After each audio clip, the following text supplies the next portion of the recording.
Hi guys, it's Sam Mashi with LoanFunderPro.com. Preferred Mortgage. We're a mortgage brokerage located in the East San Francisco Bay Area, covering all of California for your home financing needs. I have a special guest today, Sam Parker. Sam Parker is the owner and operator of MyCreditGuy.com. He is the go-to guy for me as a loan officer for when a customer comes to me and has some challenges with their credit or needs some credit advice to obviously get your credit score high or get it where you need it to be to purchase a home or refinance. He's my guy. My credit guy's been around for 6 years. He's a 17-year veteran of the credit business and credit restoration. Sam Parker, how you doing? I'm good, brother. How are you doing? Good, good. Gosh, we were just talking about how I met you right when about 6, 7 years ago, right when you got going with My Credit Guy. So tell us a little bit about My Credit Guy and where you are right now and what has been going on in the industry. Yeah, well, so we're based out of Gilbert, Arizona. We also have big office back in Iowa, which is where I'm from originally. And then we have some other people scattered kind of throughout the country. In this day and age, 2020, and especially COVID showed us that we can get good people working remotely. So, but mostly we're in Arizona and Iowa. When you met us, we were a company of 2 to 3 people, and now we have 68 people on staff. Wow. Excellent. Yeah, it's been a lot of fun. But what we did was we created a system that actually got people back to the closing table with their great lenders like Sam Mashi. And so, every other credit repair company that I've run into, maybe there's some that I haven't seen, their first priority is themselves. How do we get a client in, make as much money as possible, possibly keep them in as long as possible? And that just from the very beginning, when you met me, that I was, kind of talking about this pie in the sky idea of this credit repair company that really only won when our lenders won and got people back to the closing table. And, crazy enough, that concept ended up taking off, and, the mortgage industry has really enjoyed what we've done, and borrowers especially. We've gotten tens of thousands of people back to the closing table through education, credit repair, helping them with debts, any which way that we can offer value and get people that dream of home ownership. We really believe that it's the cornerstone of the American dream, so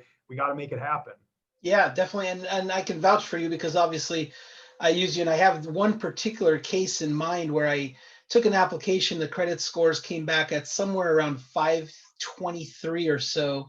And we were trying to get to 580 at least for an FHA loan, preferably 620.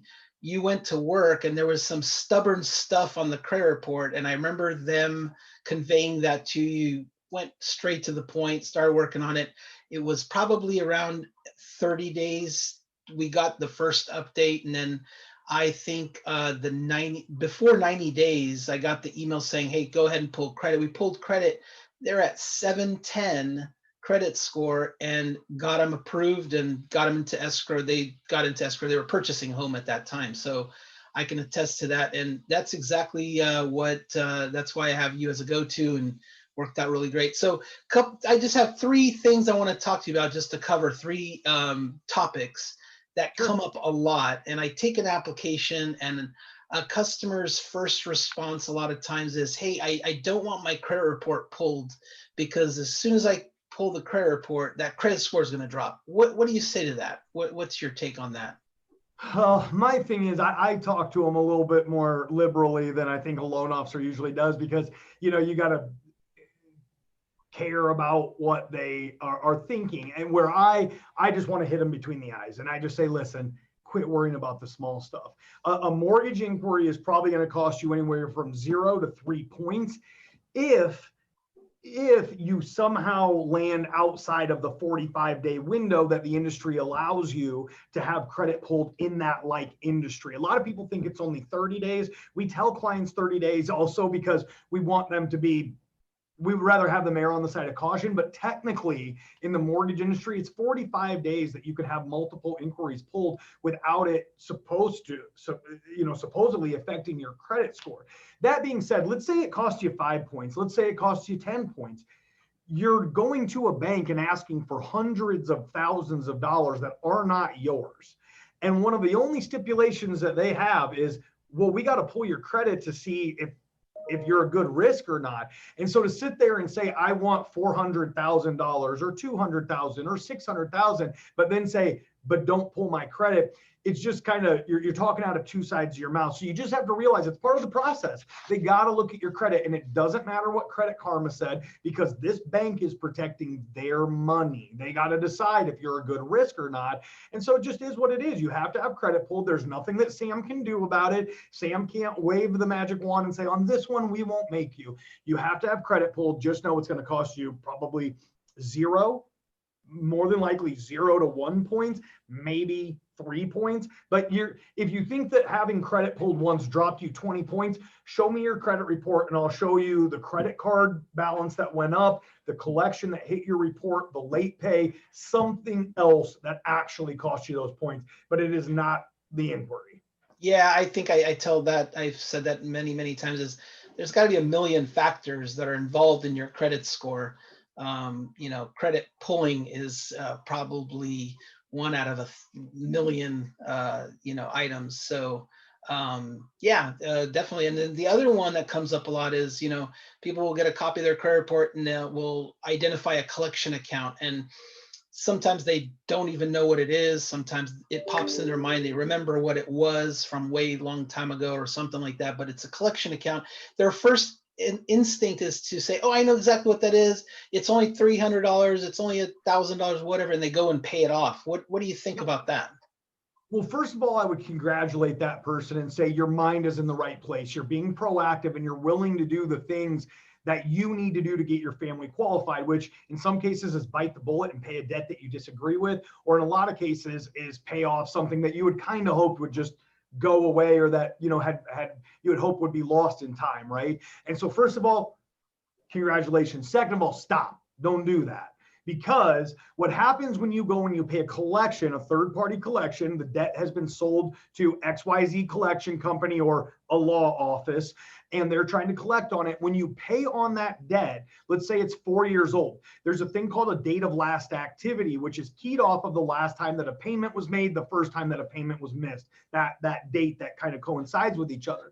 Now, time does help with credit. So every year that goes by, your credit is hurt less and less and less because that date of last activity gets older and older. However, you run into two different systems when you're trying to qualify for a home loan. Really, you run into credit, which you have to have a certain credit score. And then you also have the underwriters saying these things have to be taken care of.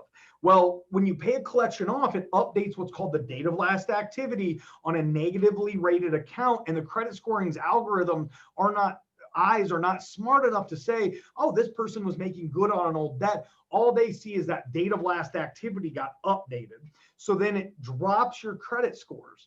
So what you would want to work out is what's called a pay for deletion, where you call up that creditor and you say, listen, I know you want money from me and I want to give it to you. I also know it's going to drop my credit score if I pay you, and I'm not willing to do that. So if I give you this money, will you delete, and will you provide me something in writing that protects me before I make the payment? If they're not willing to do that, you got to go back to the drawing board and come up with a different game plan, because you're going to spend the money that you have set aside for maybe a down payment, or maybe the money that should be used to pay down a credit card, and you're going to pay off that old medical bill only to find out that it dropped your score by 30 points, and then you're going to be mad.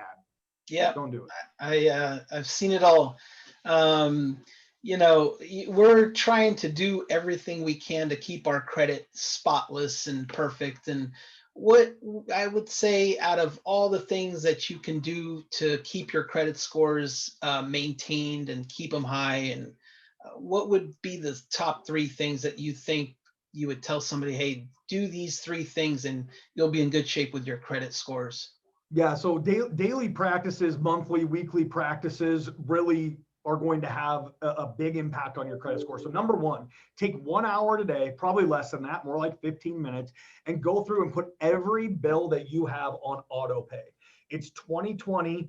Your bank routing and account numbers are floating around all over the place anyway. Like I'll tell like my mom or some clients, you got to get on auto pay. And they're like, I'm not giving my people that information. When you hand somebody a check, when you mail it in, it has the exact same information. Okay. So if somebody was going to get that information, it would have been much easier to steal the check that you're still sending in Really? every month, and some months forgetting to. So set every single thing up on auto pay so that you know that the minimum payment is always going to be made. I have noticed, even in myself in my younger years, there's some psychological thing that makes us, for some reason, want to have control over making that. I don't want them to just take it out. I want to pay them.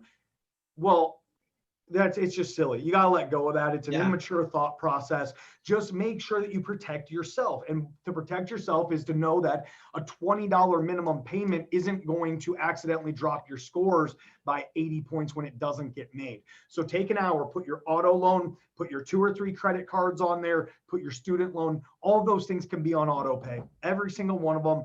And if the creditor, so more than likely the creditor is going to have that when you log into your Chase statement. It's going to say, put on auto pay. Just click the button, right? Yeah, it makes it, they're making it easier and easier technology wise.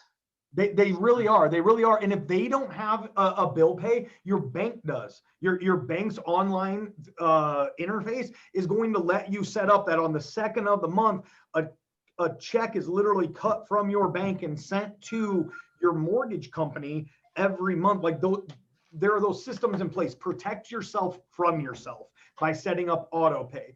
Number 2, I'm going to talk to you about credit cards. People don't realize how much they let credit cards just wreck their credit. Okay. They'll say, but all my bills have been paid on time, or I don't have that much debt or whatever. So there's 2 places that people let credit cards get them. One, they don't have them. So they listen to a financial guru, or so self-named financial guru, and he says, cut up all your credit cards, don't have credit. That's how you really get back at the banks. And that's not true at all. You have to play by the rules of the game. And the people that make the rules are the ones that have the billions of dollars in their bank to give to you, because you don't have that money. So you don't get to create the rules. You have to play by them until you have the $600,000 cash to buy your house, right? And their rules say, here's how we want you to act, and here's what the tests that we want you to pass. One of those tests, a section of the credit scoring algorithm that makes up 30% of your score, is basically credit card usage, right? It's how do you maintain your credit cards. And so if you keep, I for instance, I really do have great credit, and I should, right? The one thing that's a factor is I have the Citi card, and I rack it up every month with business expenses, and then I pay it off.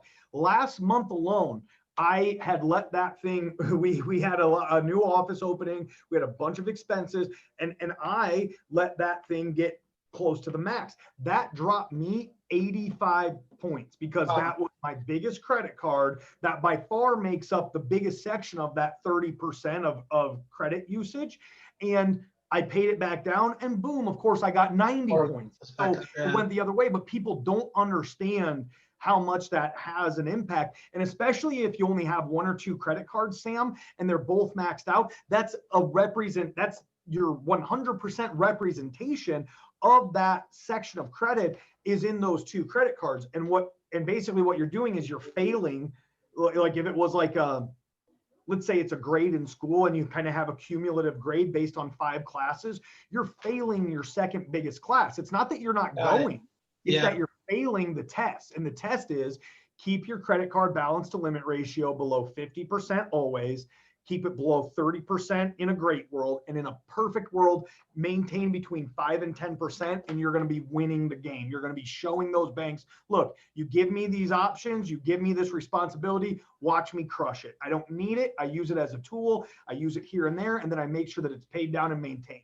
And then the flip side of that, Sam, is you got to have credit cards. If you don't have credit cards, you're either going to have a low score where you run into a ceiling and you're like, God, why can't I ever get over like a 625? Well, because you're not playing by the rules of the game. The rules of the game don't want to just see how you do with a nice, easy car loan that they knew you could afford, or a student loan that they already checked out and made sure that you could make these payments. They want to see, what does this person do when we give them this account? And we just say, here you go. That's what that credit card is. So you got to have the proper mix of credit too. So pay your bills on time through auto pay. Make sure that you maintain those credit cards. And for the most part, that's really going to, solidify your credit score. Yeah, got it. Okay, excellent. That's really good information. I mean, this stuff comes up all the time, and I'm sure people are having conversations when they do, credit comes up, whether it's purchasing a car, purchasing a home, or refinancing. And that's just really, really good information to have. And, like I said, I pointed out before, we have all this technology now at our fingertips, and we really got to utilize that with our credit card companies and in debt in general, just to keep everything paid on time, keep balances low, Right. that kind of thing. So I really appreciate your time, Sam. It's Sam Parker, mycreditguy.com. And if you have any questions, of course, I can relay the information to Sam or contact him at mycreditguy.com. It's Sam Mashi with loanfunderpro.com. We're Preferred Mortgage. And I really appreciate your time again, Sam. We will we'll talk soon. And thanks very much. Thank you for your time. Take care now. Bye-bye.